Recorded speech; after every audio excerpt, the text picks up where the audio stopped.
Courtney Deifel. Paul, if you want to go ahead and get us started. Sure, Coach. Just tell us the feelings to be able to sit there as a team and enjoy and watch your name pop up on that screen. Well, it was really exciting. It's what you worked so hard for all year.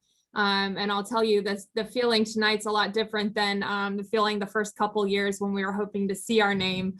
And then tonight, you know, you're watching the screen around the girls and just knowing that it's going to be up there and really hoping it's going to be in that top 8. We felt like we had have a body of work that had earned that. And so just seeing that 6, it was really incredible. The feed didn't really show our excitement. It looked like we were frozen, but we were really excited and we're ready to get to work. Do you, what do you take from looking at that bracket, the SEC, several hosts I counted there, the body of work that you put together, that obviously solidifies what you've done with everything the SEC has accomplished, right? Yeah, definitely. I think that it was a great showing for the SEC. Again, I honestly thought South Carolina had a body of work that deserved to be in it too, to be completely honest, but it was a really weird year. And I think as you're watching the seeds and you're watching even just with the Pac-12, I mean, how great they are, and their team that finished second was the 16 seed. So it was just a weird year for non-conference play, and it's going to be an exciting postseason because these regionals are incredibly strong, and it's going to be some really good softball. I'm excited. What can you tell us about the opponents coming to Fayetteville? Well, we immediately went straight to the computers to start pulling film. I can tell you a lot more in the next couple days. Sure. We don't know too much about Manhattan, so we're pulling film on that right away, and we'll get to work on that, and that'll be our focus. South Dakota State came in here either last year or the year before, and they've done an incredible job of just continuing to get stronger every year, and they're playing really great right now. And then Stanford's hot.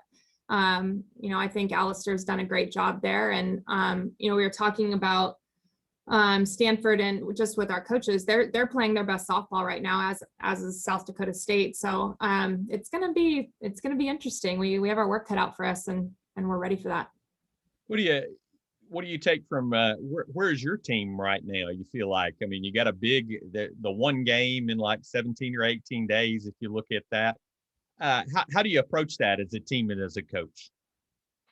Well, they're excited. I think that today was our first day back from getting back from the SEC tournament, just kind of with how our calendar fell. It made us have to take more time off.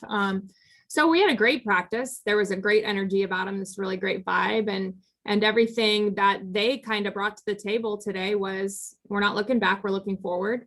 And that we took that a couple different ways. One, not looking back to the SEC tournament, although, there's some lessons learned there and we're going to look forward, but also not looking back at the season. This is the start of a new season. The thing that we've worked the hardest for. And so we're looking forward, and we're full go ahead. So I think that they're ready. I think they're energized. I think they're feeling good. I think they're really, really excited to be playing in Bogle. And so I think that we're in a really good spot. Yeah, pretty exciting for your team to host and to know they're in position, if you take care of business, that you can stay here in Fayetteville for a little bit longer. Yeah, that's always nice. We are not looking past Friday at noon. So we are not going to do anything different than what we've done all year. Focus one game at a time. We know that we're really excited to be a top 8 because we know what that means. But we have our work cut out for us this weekend. Okay, I'll let somebody else go. Thank you. Thank you. Jason? Does it kind of stink that you only get 50% capacity? Because I think the excitement with this program has really shown itself this year when you've had the opportunity to have fans there. Yeah, I mean, we would want a full Bogle if we had a choice. But I do think that Razorback fans at 50% are going to be louder than a lot of places at 100. So I would take our Razorback fans at 50.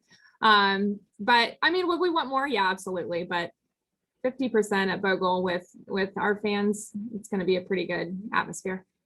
Braxton, how's she doing? She's doing better. She's doing better every day. We fully expect her to be back this weekend, and that's it. That's all I have. We're optimistic, and we're feeling like she'll be ready to go on Friday.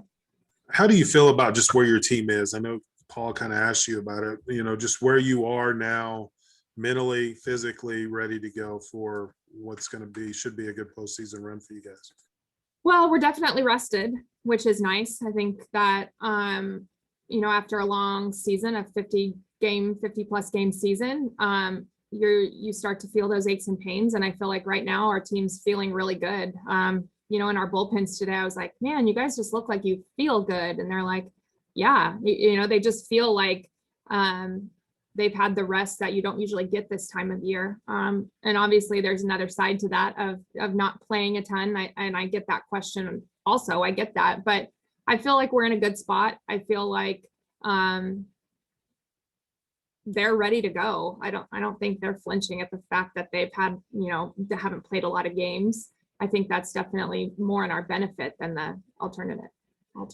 You know what I mean? Yeah, I'll let somebody else go.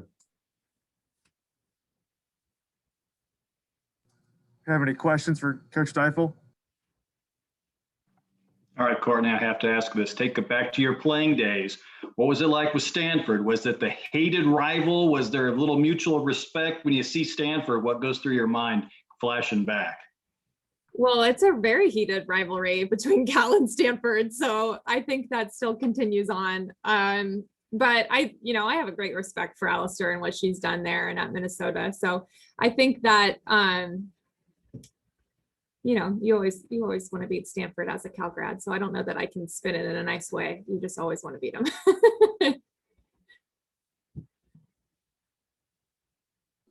Any other questions for Coach Deifel? You guys are probably going to have to dodge weather maybe this weekend. I mean, just getting up for a game and having to wait. How difficult can that be, especially in a tournament format? I guess it's good that you get the first game on Friday. So if there is a delay, you don't have to wait for another game to finish. Yeah, well, the good thing about our weather is it changes really quickly. So I even feel like I woke up this morning and it looked a lot better than it did yesterday when I was looking at it. So there's still time for it to shift and for it to change. For us, honestly, we're used to it. We've played in a lot of bad weather throughout the year. It doesn't really phase this team. I think that, you know, when it comes to pitching, they're very efficient with their warmups. They're very efficient with what they do. So I think that we're in a spot where if we need to, you know, pause and start again, we're in a good spot. We've had to go through that. We're not worried about a little bit of rain, to be honest. And the temps aren't bad. So it's, you know, we can handle that. And we have the best field crew in the country. So Austin will have our field looking great.